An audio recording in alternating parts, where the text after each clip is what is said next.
আপনার কি state bank of India account আছে কিন্তু সেই অ্যাকাউন্টে টাকা নেই? তাহলে এই খবর শুনে আপনার কপালে চিন্তার ভাঁজ পড়তে বাধ্য। আগামী 1 এপ্রিল থেকে জরিমানার মুখে পড়তে চলেছেন আপনি।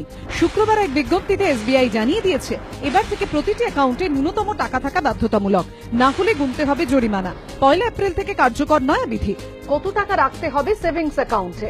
বিজ্ঞপ্তিতে এসবিআই জানিয়েছেন মেট্রো শহরের অ্যাকাউন্টে রাখতে হবে ন্যূনতম 5,000 টাকা, শহরাঞ্চলের অ্যাকাউন্টে ন্যূনতম 3,000 টাকা, আধা শহর বা মফস্বলে 2,000 টাকা এবং গ্রামাঞ্চলের অ্যাকাউন্টে কমপক্ষে 1,000 টাকা রাখা বাধ্যতামূলক। তবে এই বিধির বাইরে থাকছে স্যালারি, পেনশন ও স্টুডেন্টস অ্যাকাউন্ট। অ্যাকাউন্টের ব্যালেন্স নির্ধারিত সীমার নিচে নেমে গেলেই পড়তে হবে জরিমানার মুখে। ন্যূনতম ব্যালেন্স এবং তা থেকে যত পরিমাণ কম টাকা রয়েছে অ্যাকাউন্টে তার ভিত্তিতে নির্ধারিত হবে জরিমানা।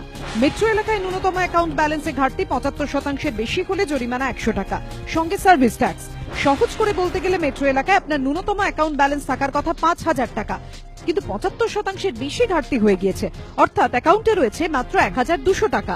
সেক্ষেত্রে আপনার জরিমানা 100 টাকা এবং পরিষেবা কর। একইভাবে ন্যূনতম অ্যাকাউন্ট ব্যালেন্স ঘাটতি 50 থেকে 75% হলে জরিমানা 75 টাকা, সঙ্গে সার্ভিস ট্যাক্স। ঘাটতি 50% কম হলে জরিমানা 50 টাকা, সঙ্গে সার্ভিস ট্যাক্স। গ্রামীণ এলাকায় ন্যূনতম ব্যালেন্স না থাকলে 20 থেকে 50 টাকা জরিমানা দিতে হবে, সঙ্গে যোগ হবে সার্ভিস ট্যাক্স।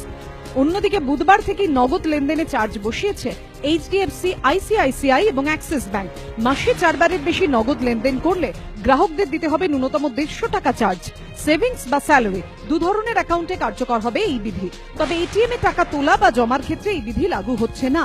এসবিআই পক্ষ থেকেও জানানো হয়েছে 1 এপ্রিল থেকে ব্যাংক থেকে 3টির বেশি লেনদেনের ক্ষেত্রে লাগবে 50 টাকা চার্জ। তবে এটিএম থেকে কোনো গ্রাহক 10 বার টাকা তুলতে পারবেন, এর জন্য কোনো চার্জ লাগবে না।